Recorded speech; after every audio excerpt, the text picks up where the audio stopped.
Hi, my name is Brian, And I'm Anson. and we are a member of Wisdom Church of Manila. Ang isi-share ko ngayon na yung testimony namin last 2021, I got miscarriage. That time, napuno ako ng fear, napuno ako ng doubt. Yung time na ayoko ng pag-usapan yung pregnancy kasi natatakot ako na ma-hospital na naman ako and then mawala na naman si baby. And one time, merong si Pastora Sel na preaching. Ang sabi ni Pastora Sel, imagine niyo yung na-receive niyo na yung matagal niyo nang pinagpe-pray, hawak-hawak niyo na, and then may vision sa akin na isang toddler, baby boy, tumatakbo siya papunta sa akin. And then, iyak ako ng iyak kasi meron pala akong desire, meron akong dream na baby boy na dati ko pa gustong makuha, pero kinalimutan ko na dahil sa fear. And then after that, we pray about it. Tapos sinabi ko kay Bren na kailangan kong mag-pray na ma-remove yung fear, i-cast out namin yung spirit of fear dahil hindi yun from the Lord. After that, si Athena, na yung anak namin na nag-iisang babae na wala siyang ibang prayer request kundi baby brother. Lahat ng event sa buhay niya, ang request lang niya baby brother. Ni-remind ni Lord sa akin na dapat yung faith ko is like yung faith ng daughter ko, childlike faith na hindi ka titigil mag-pray hanggat hindi mo nakukuha yung gustong-gusto mo. That time, nag-speak sa akin si Holy Spirit na matagal nang binigay sa'yo yung pinagpe-pray mo. Ikaw na lang yung iniintay. Yung heart ko lang yung iniintay ni Lord. Prayer ko na ibalik si baby. Nandun na dati pa. And then last December, we found out that we were pregnant. And then nagpa-ultrasound kami. Sobrang negative nung result. Walang maganda sa result. Unang-una ang nakalagay doon is mahina yung heartbeat ni baby. Pangalawa, parang nakalagay doon na mahina yung kapit ni baby. Threatened miscarriage ang nakalagay doon. During yung ultrasound ni Anson, hindi ko gusto yung naririnig ko sa sinasabi ng doktor na sinasabi na hindi complete yung kapit ng fetus sa womb ni Anson. Nung naririnig ko yung salita na alam kong negativity, nagsasalita ako, nag-i-speak ako na hindi yan galing kay Lord. And hindi namin siya tinatanggap. Yung sinasabi ni Anson na bago namin matanggap yung result na yon, bago namin buksan, alam na namin na may enemy na humahatak at pilit na inaalis sa amin yung para sa amin. During that ultrasound, talagang nagka-cancel ako na nagka-cancel.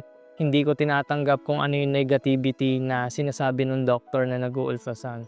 And after that, nung binigay sa amin yung result, lahat ng negativity na sinabi ng doctor sinulat doon. Ang unang ginawa namin is kinas out namin, nilay-hands namin lahat yon na di namin ina-accept ano man yung result na negativity for that one.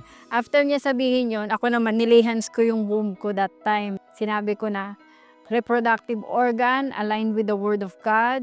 Kung ano lang yung nasa word ni God, yun lang mangyayari. Hindi ko inaalaw yung sinasabi na mawawala si baby. Kasi our case is different now. Hindi na kami pumapayag na nangyari before na 2021 ay mangyari ulit. Dahil alam na namin, meron na kaming knowledge and wisdom. At alam na namin ngayon kung ano yung authority na meron kami. Pag may nagtatanong sa akin, kamusta yung pregnancy? Ang sinasagot ko, all is well, healthy si baby. Kaya ko siya sinasabi kasi yun yung gusto ko makita physically. Na-share namin to sa group namin. Ang sinabi lang namin sa group namin, bro and sis, meron negative sa result ng ultrasound. Can you agree with us? And then, nag-speak sila na Nag-speak ng blessing, ng life. Lahat ng bawat isa sa group namin, lahat kami, naging done deal na. Parang ini-imagine na namin, nakasama na namin si Mateo sa group. Hindi namin iniisip yung negative result. Hindi kami nag-focus doon kasi alam na namin pag nabigay si Lord ng regalo is perfect. Yeah. Hindi galing yung sickness kay Lord, hindi namin tinatanggap. Sickness is not our portion. Divine health is our inheritance. We as a parent, may authority kami dun sa child na pinagbubuntis ni Anson or yun sa mga anak namin. Lahat ng atake ng enemies is hindi mapasok sa buhay namin. Yun yung lagi namin dinedeclare sa household namin. Second ultrasound ni Anson, and nung inu-ultrasound si Anson, hindi nagsasalita yung doctor. Talagang ini-scan niya lang, kina-capture niya lang yung anong dapat i-capture dun sa result. And nung na-receive namin yung result, nilay hands namin. Nag-pray kami sa car bago namin siya i-open. And after that, pag-open na yan, everything is good. Everything is okay. Everything is aligned with the word of God. Yes.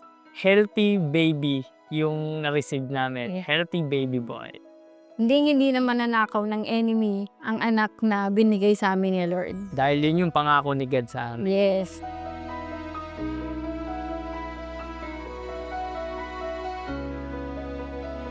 We invite you here at Wisdom Church of Manila every Sunday at 2 p.m.